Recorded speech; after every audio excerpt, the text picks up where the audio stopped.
Number 1, Stephen Hawking का जन्म हुआ था 8 जनवरी 1942 को। ठीक उसी दिन जन्म हुआ था महान साइंटिस्ट गैलीलियो गैलीली का, जो उस दिन से एग्जैक्टली 300 साल पहले की बात है। उनकी मृत्यु हुई 14 मार्च 2018 को, जिस दिन जन्म हुआ एल्बर्ट आइंस्टाइन का। ये तीनों ही अपने समय काल के सबसे बड़े साइंटिस्ट थे। नंबर 2, स्टीफन जब स्कूल में पढ़ते थे तब वो एक एवरेज स्टूडेंट थे, पर फिर भी स्कूल के दिनों में उनको आइंस्टाइन कहा जाता था, क्योंकि उनको स्पेस टाइम और यूनिवर्स के बारे में गजब का नॉलेज था। 8 साल तक वो ठीक से पढ़ भी नहीं पाते थे। उन्होंने ये भी कहा था वो एक लेजी स्टूडेंट थे, उनकी हैंडराइटिंग भी अच्छी नहीं थी। ये सब बातें उन्होंने 2010 में एक इंटरव्यू के दौरान। नंबर 5, हॉकिंस का कहना था, मुझे मौत से डर नहीं लगता, लेकिन मरने की भी कोई जल्दी नहीं है। उनका मानना था कि मरने से पहले उन्हें जीवन में बहुत कुछ करना है। उन्होंने बोला, मृत्यु तो लाइफ का निश्चित रूप है, लेकिन जन्म और मृत्यु के बीच आप कैसे जीना चाहते हो ये आपके ऊपर निर्भर करता है। और जीवन जितना भी कठिन क्यों ना हो, कुछ तो कर सकते हैं और सफल भी हो सकते हैं। नंबर 6, हॉकिंस को 2010 में पूछा गया कि आप छोटे बच्चों के लिए कोई सलाह देना चाहते हैं। तब उन्होंने बोला कि मैं उनको 3 सलाह देना चाहता हूँ। पहला, तुम हमेशा ऊपर तारों की तरफ देखना, कभी नीचे अपने जूतों की तरफ नहीं। दूसरा, काम करना कभी मत छोड़ना, क्योंकि काम तुम्हें हमेशा जिंदगी का अर्थ और उद्देश्य बताएगा। काम के बिना जिंदगी अधूरी है। तीसरा, किस्मत से लाइफ में तुम्हें अगर कभी प्यार मिल जाए तो उसे कभी मत छोड़ना। दोस्तों, एल्बर्ट आइंस्टाइन हमेशा ये कहते थे कि मुझ में कोई खास बात नहीं, मैं तो बस आप सभी की तरह एक आम इंसान हूँ, जिसमें जिज्ञासा कूट कूट कर भरी हुई है।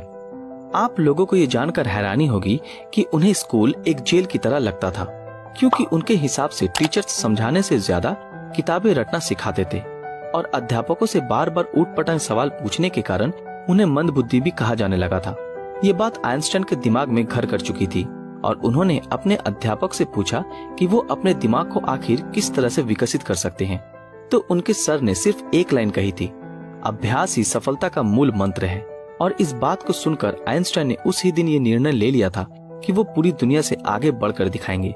और उस दिन के बाद उन्होंने कभी पीछे मुड़कर नहीं देखा, और आगे बढ़ने की चाह हमेशा उन पर हावी रही, और इसी वजह से वो दुनिया के महान साइंटिस्टों में से एक। नंबर 2, उनकी दूसरी आदत ये थी कि वो डेली वॉक पर जाया करते थे।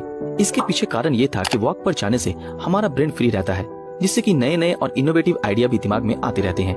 और मैं आप लोगों को बता दूं कि उन्हें पैदल चलना इतना पसंद था कि वो रोजाना घर से प्रिंसटन यूनिवर्सिटी तक पैदल चलकर जाया करते थे।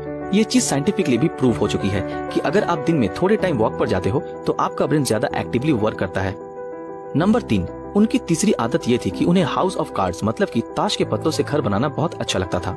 अभी आप सोच रहे होंगे कि इस चीज का ब्रेन के पावर से क्या कनेक्शन है, तो मैं बता दूं कि आप जब इसको बनाने की कोशिश करते हो तो इसमें आपका बहुत सारा कंसंट्रेशन और पेशेंस लगता है, और अगर एक भी पत्ता गिर जाए तो आपकी पूरी मेहनत बेकार हो जाती है, और आपको दोबारा ताश के पत्तों का घर बनाना पड़ेगा, और ये काम करते करते आप बहुत परेशान हो जाओगे।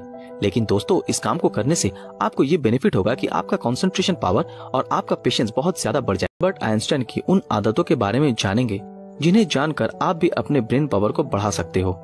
नंबर 1, दोस्तों, आपने ये तो सुना ही होगा कि ज्यादातर सक्सेसफुल लोग 5 से 6 घंटे से ज्यादा नहीं सोते हैं, और 20वीं सदी में तो बहुत से ऐसे साइंटिस्ट भी थे जो मुश्किल से दिन में 2 घंटे से ज्यादा नहीं सो पाते थे। पर क्या आपको पता है कि आइंस्टाइन ऐसे बिल्कुल नहीं थे। वो दिन में 10 घंटे सोते, और इसके अलावा भी उन्हें सोना इतना पसंद था कि जब उन्हें फ्री टाइम मिलता वो सो जाते थे। उनको ज्यादा सोने के चलते कुछ खास एडवांटेज मिलती थी। पहला तो माइंड को प्रॉपर रेस्ट मिलता था, और दूसरा कि वो ज्यादा गहराई से किसी भी चीज के बारे में सोच पाते थे। और उनकी ग्रेटेस्ट डिस्कवरी में से एक, द थ्योरी ऑफ रिलेटिविटी, जिसने पूरी दुनिया को हिला कर रख दिया था, उसका आइडिया भी उन्हें सोते वक्त सपने में आया था। तो आपको भी हमेशा प्रॉपर रेस्ट लेना चाहिए ताकि आपका ब्रेन भी एक्टिव रहे।